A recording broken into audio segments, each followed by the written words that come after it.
I really want this record to be the kind of record you can get home, put headphones on or whatever, and just sit there and be transported to this magical musical place.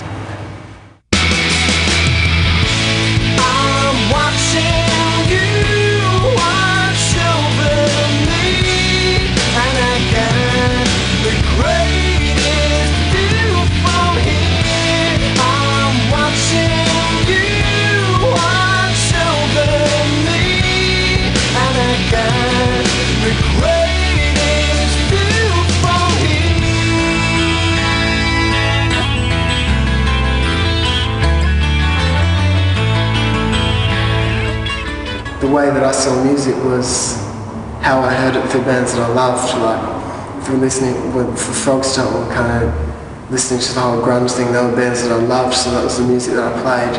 With Freak Show, we were into a lot more heavier stuff because we were getting older and I was just getting angrier as a person. When it came around to Neon Ballroom, it wasn't so much about playing music that I was listening to, it was about playing music as an expression of myself and using it as more of, it's more of an art form. It's more of creating something which is magical and something that you can listen to, and this album to me is really magical.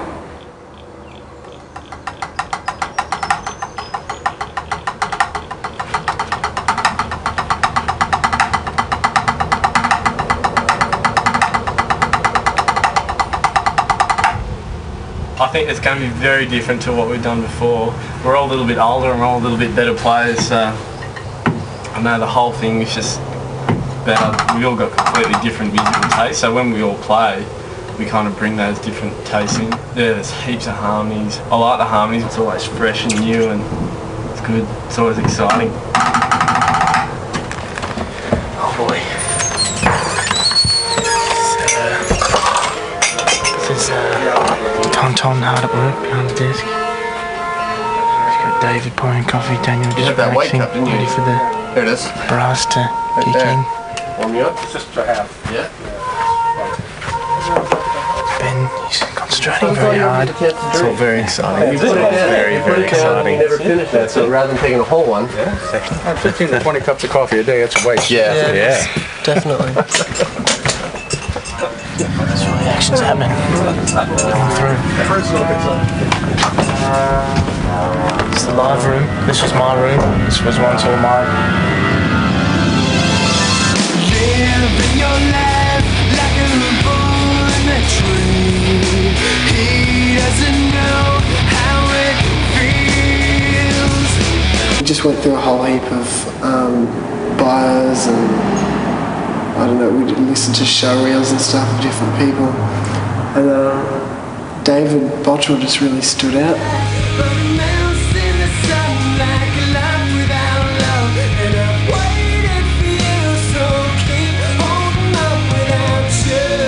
The impression that I got initially was that he was really open to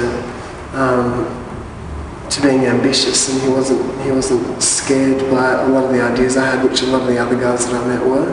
They were kind of, when I was talking about ideas I had and when they'd heard the demos, I think they were they didn't really know how to take it. I think they just thought it was a kid with these stupid stoner ideas, and I kind of didn't feel anything from them. But David, I really felt like he was into it, and he felt really positive about it.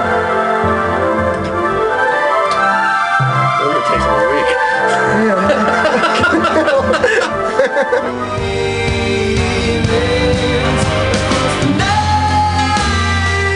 David's going to mix.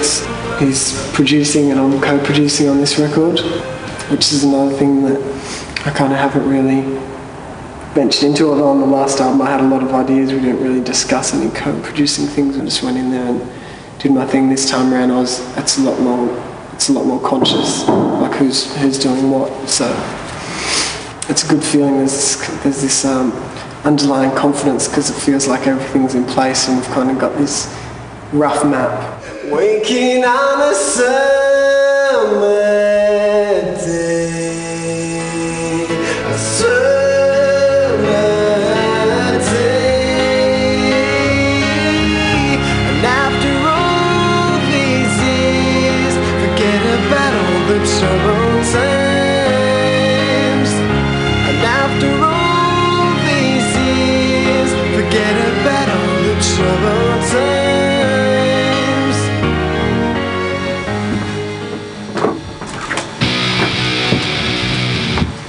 Leave me alone. I just want to live a normal life.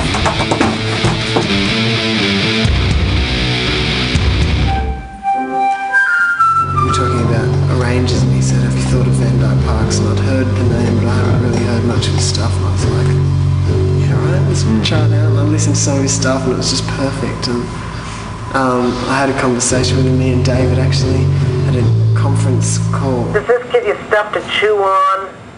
Definitely. We'll chew on it throughout the day and get back to None you. of this is like, I'm not trying to bring this down from Mount Zion. I'm not trying to be pretentious about this. I'm trying to strike a good balance between what I know and what I hear in your music. Okay. We're just talking to him, and he's just so great. Just not totally on the same wavelength.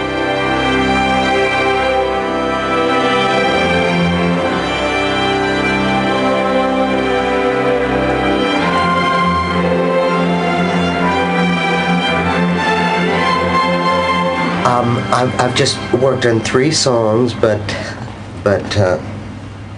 that's been a career. I mean, man, I was a brunette when I started this project, okay?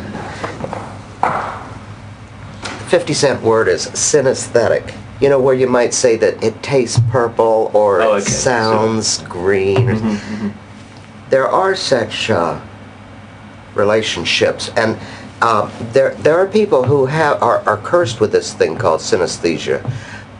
Great artists and musicians have evoked those relationships when music feels cinematic, and this music does, and that's a gift.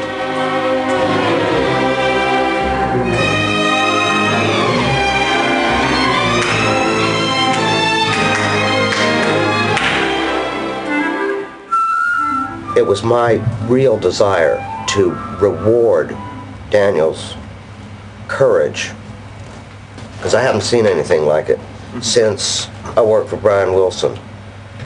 I haven't seen this kind of thing, you know, just for a person who didn't need to do something, but demanded it of himself. You don't know the truth, and I love you.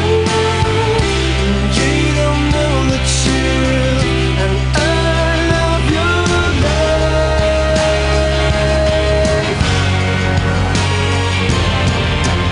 What have you been, Ben? Talking to my sis, chilling out, eating biscuits, drinking tea. It's all good. Everyone's pupils are so dilated in this light. What am I like?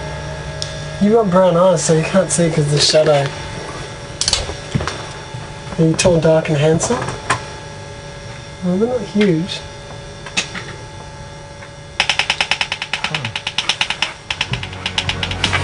You don't know the truth.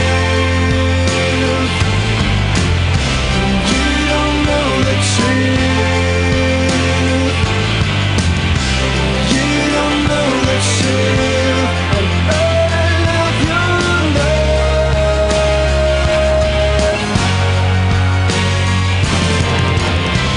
You don't know the truth. You don't know the truth, and you don't know the